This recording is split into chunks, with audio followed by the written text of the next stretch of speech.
આમ આદમી પાર્ટી વિસાવદરની જીત પછી એટલી હદે લોકોમાં લોકપ્રિય બની છે કે ભાજપમાં ગભરાટ ફેલાય એ વાજબી છે. કારણ કે કોંગ્રેસ સેટિંગ કરી લેતું હતું, કોંગ્રેસની ભાજપને ડર નહોતો.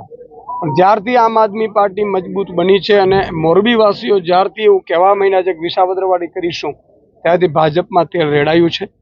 મુખ્યમંત્રી લેવલથી એક ષડયંત્ર રચવામાં આવ્યું એવું આશંકા છે કે મુખ્યમંત્રીએ કીધું હોય કે ભાઈ આમ આદમી પાર્ટીની સભાઓ ડિસ્ટર્બ થાય, એના નેતાઓ ડિસ્ટર્બ વચ્ચે પેલું, કારણ કે લોકો જાગૃત થઈ રહ્યા છે.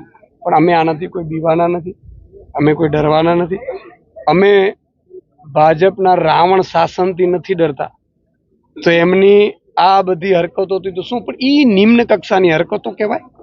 અને ભાજપને હું કહું છું કે તમારામાં તાકાત હોય તો સામી છાતી આવો, તમારામાં તાકાત હોય તો બોટાદમાં ફરીથી ચૂંટણી લાવો, તમારામાં તાકાત હોય તો મારા જે ઉમેદવારને, ધારાસભ્યને જે તમે હાથ ખંભે બંદૂક ફોડી હતી એને ફરીથી ચૂંટણી કરાવડાવો. તમારામાં તાકાત હોય તો આવો સામી છાતીએ. પ્રજા નક્કી કરશે, જનતા છે. તમે અત્યાર સુધી પોલીસથી ડરાવી જનતાને.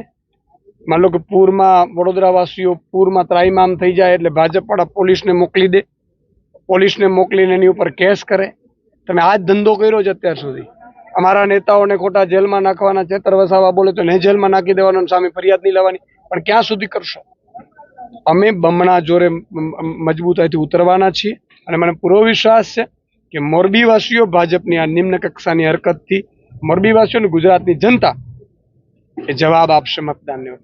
ધડાકો મારનાર વ્યક્તિ તમારો કાર્યકર અત્યારે તો એવું કંઈ લાગતું નથી. સામાન્ય પ્રજા હોય છે અને બીજું કોઈએ આવું કંઈ કરવું ના જોઈએ. પ્રશ્ન પૂછવા એમનો અધિકાર હોય છે, પણ ભાજપે આ નિમ્ન કક્ષાની રાજનીતિ કરવાની જરૂર નથી. એમનામાં તાકાત હોય તો સામી છાતીએ ચૂંટણીમાં લડી